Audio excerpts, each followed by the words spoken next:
Here we have Mr. Wells, a language arts teacher at Brown Middle School. And in his own words, he's going to tell how we can help.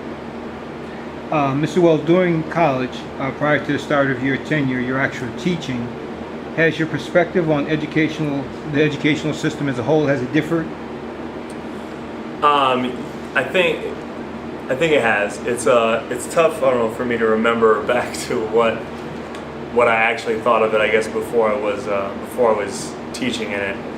I think in general, before I started, I don't think I had a firm understanding for what people were already doing in the system, or the type of work that some people were doing, or what type of dedication it took, as well as I think the parts of the system that make things complicated. So I guess before I was just kind of thought that I'd be able to come in, sort of do whatever I want, and as long as I was trying hard, everything would work out pretty much. Did you get a rude awakening? Yeah. I found out that was not going to be exactly the case pretty quickly. I'm sure. What, from your own perspective, your own work that you've done thus far since being a teacher, what impact do you think that you've had predominantly on the students that have come through your classrooms? I think I don't know how much of a lasting impact it's been. I think there are successes along the way, and there are moments where students seem to understand something, or to have sort of where more so I guess I can hear them talking with other people, and they get sort of what education is about, type of thing. But by and large, I think they've already sort of, I don't know, been impacted by the culture so much that they fall back into that. I know one thing that I try to push each year and early on is that the test is not the most important thing in the world, and yet every year they still see it as the most important thing. I don't think have a picture of what education means moving forward, and I don't think that many of my students have left the class with an understanding of that. With the value of education, is that what you're saying? The value of education is sort of, and as well as I guess an understanding of what it means for them, and how they can impact their own. How do you think that value, where does that value come from, the value on education? You mean the idea of it, or? Yeah, just the notion, the concept within the inner man or woman. Where does that originate from? Is it cultivated, or is it something that you emulate from your parents and peers, or is it just something innate? Or? Yeah, I think more often than not, it comes from your upbringing, from your parents. I think there are lots of people who don't have that at home, but it comes from. They don't come to it on their own. It comes from someone else. They learn it through a mentor or a teacher or someone along the way. Definitely. And I wholeheartedly agree with that assessment. You already answered the question about them grasping the material. If you just had to give it a number, what percentage would you say out of the students that have crossed your path have actually, you've seen the light come on and they've gotten it with a lasting impact?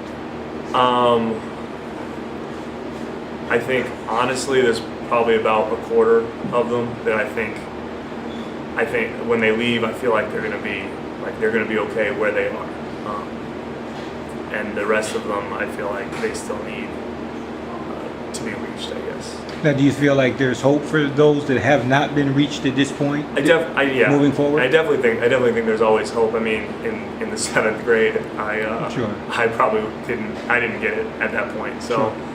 I think that even across society, probably it happens after adolescence for a lot of people, but maybe not. It doesn't have to.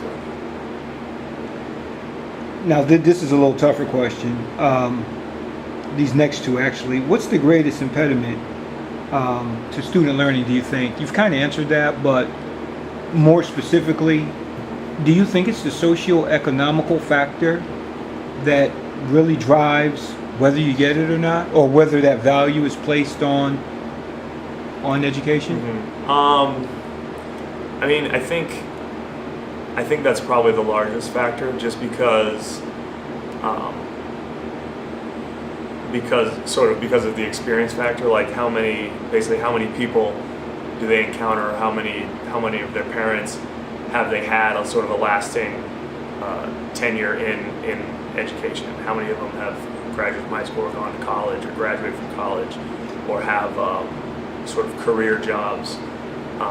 I think that's sort of the biggest thing. If you're in sort of a lower income or lower socioeconomic area, you probably don't have as much experience with that, and so your parents, even if they talk up education, they still have an outside perspective on it rather than an inside perspective. They haven't been through the rigors themselves, and so it's harder for them, I think, to pass that on. I agree with that as well. Very good answer. This is from a teacher's perspective. Where do you think the decision makers' focus should be to level out the playing field between the learning, the experientials of from the suburban to the urban community? What do you think that they could possibly do to impact that or make a greater difference? Yeah, I don't know if it's like the most important area, but I think one thing that I guess I've kind of felt like we should be doing that we're not is sort of giving the students a chance to go outside of their community. I think there's a lot of students that we could be giving them trips to universities or taking them places to see people in educational environments or see what they've gotten from education, where they maybe haven't been able to see that, their parents haven't been able to show them that, or they haven't seen that up to this point. And so they have an idea where people tell them all the time how important education is, but they can't really see it or touch it. And just getting out of sort of their own environment, I think too, they're less,